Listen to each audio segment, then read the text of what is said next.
Friedrich Nietzsche's Philosophy in the Tragic Age of the Greeks explores the origins and essence of ancient Greek philosophy, highlighting the profound insights of pre-Socratic thinkers.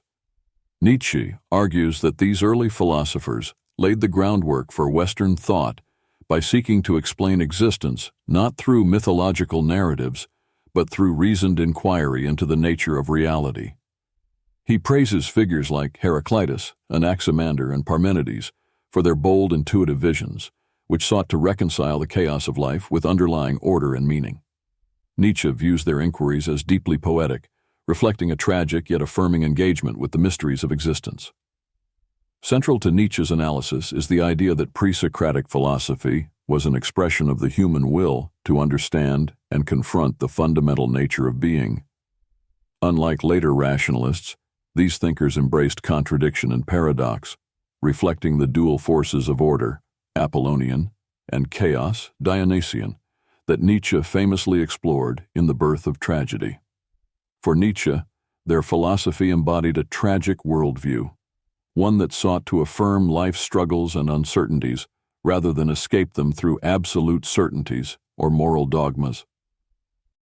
Nietzsche contrasts the pre-Socratics with the later Socratic-Platonic tradition, which he criticizes for its emphasis on rationality and systematic thinking at the expense of intuition and creativity.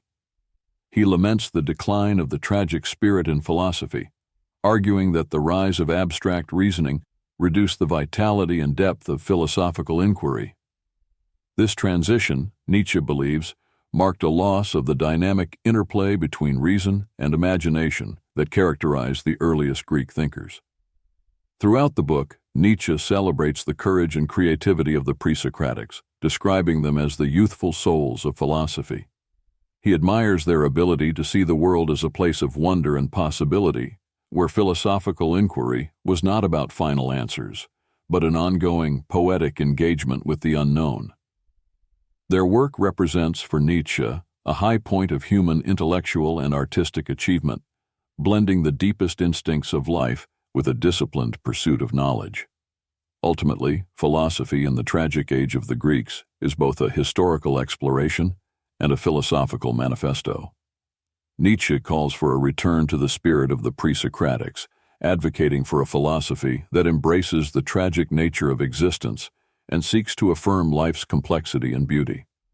In doing so, Nietzsche challenges modern thinkers to move beyond rigid systems and embrace a more dynamic, life-affirming approach to philosophy. Life lessons from philosophy in the tragic age of the Greeks. Embrace life's contradictions. Life is inherently paradoxical, full of chaos and order, beauty and suffering. True wisdom comes not from avoiding these contradictions, but from engaging with and affirming them, as the pre-Socratics did. Cultivate wonder and intuition. Approach the world with a sense of wonder and curiosity, blending rational inquiry with intuitive insight.